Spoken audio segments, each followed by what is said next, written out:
শুভ সকাল। সবাই কেমন আছো? আশা করি সবাই খুব ভালো আছো। অনেক দিন পর আমি আবার ফিরে এলাম।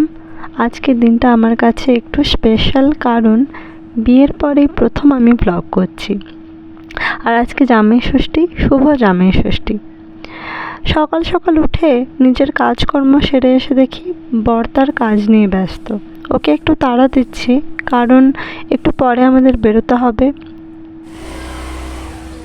আমরা রেডি হয়ে গেছি, এবার আমরা বেরোবো। আজ খুব লেট হয়ে গেছে, কারণ বাড়ির কাজকর্ম সেরে আর নিজের কাজকর্ম সেরে উঠতেই দেরি হয়ে গেছে। আমি খুব এক্সাইটেড, কারণ এটা আমাদের প্রথম জামাই ষষ্ঠী। আমরা ফলের দোকানে চলে এসেছি। এর আগে আমরা মিষ্টির দোকানে ছিলাম। এরপর আমরা আরও কিছু কেনাকাটা করব, তারপর আমরা বাড়ির উদ্দেশ্যে রওনা দেব। ও একটু দেখে নিচ্ছে ঠিকঠাক আছে কিনা।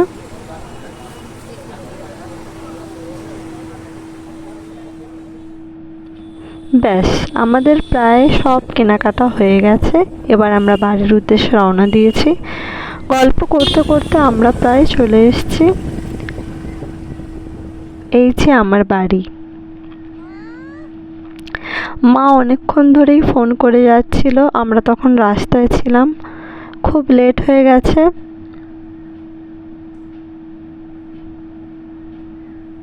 ও হাসছে আর ভীষণ লজ্জাও পাচ্ছে। এটা ওর প্রথম জামাই ষষ্ঠী কিনা।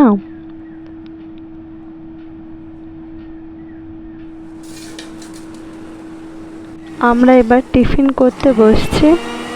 অনেক লেট হয়ে গেছে, প্রায় 11:30 মতো বাজে। আজকেও আমাকে খুব জ্বালাচ্ছে, সঙ্গে মা বাবা দুজনে সবাই মিলে আমাকে জ্বালাচ্ছে, জানি না কেন।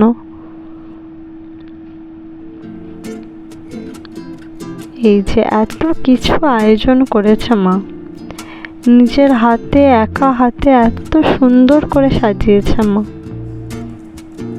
খুব সুন্দর হয়েছে।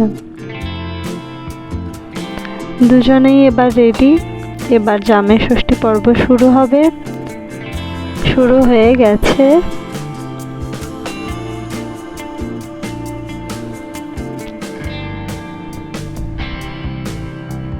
জামাই ষষ্ঠী পর্ব শেষ হলেই এবার খাওয়া দাওয়া পর্ব শুরু হবে।